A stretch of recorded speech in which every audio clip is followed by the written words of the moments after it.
Hi all, I just wanted to clarify something.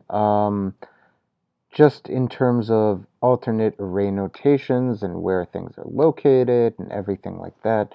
Well, we can see here that um, based on 2D array notation, I have my external bracket here. I have 5 different rows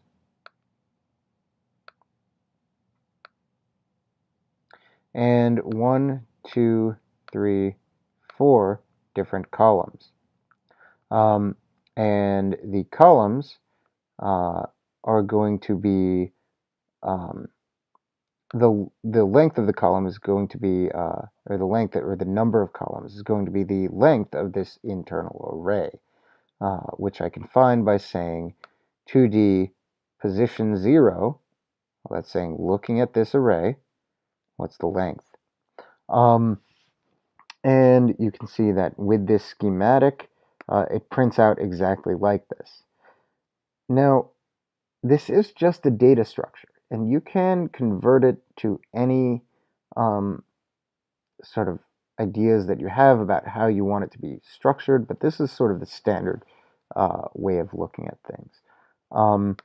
And we have things by rows and columns, and just based on how I'm printing things out here, the rows are going to be considering 2D.length, and the columns are going to be considering 2D position 0.length. And whether you call it R or C, or I or J, or X or Y or X, it doesn't really matter. It's just notation to help you figure things out. Um, Additionally, uh, one last thing is that we can never have an array where one column, well, typically we're going to have square arrays, where we have each of these be sort of similar. Let's see what happens if I do this.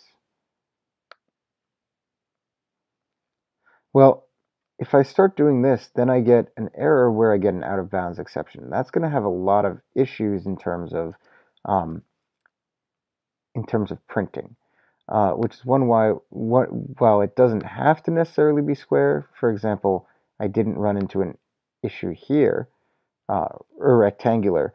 Um, it's really somewhat harder to print out if you have inconsistent array sizes inside. So if I had just 2 in this first one, well, let's see if I can I'll toggle comment, and we'll run this and we'll see if I get an error, which I don't.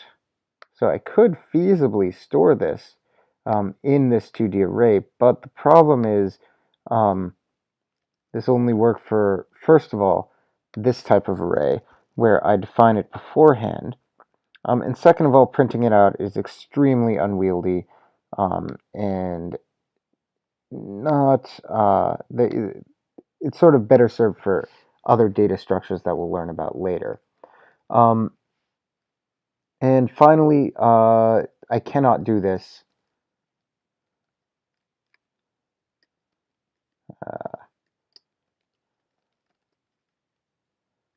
So 2D2, I cannot do this with this notation.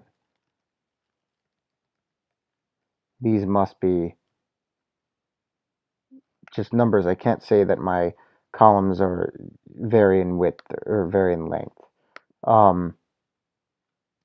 And so those are just a couple extra things about arrays. It's a little rambly, but hopefully it's helpful.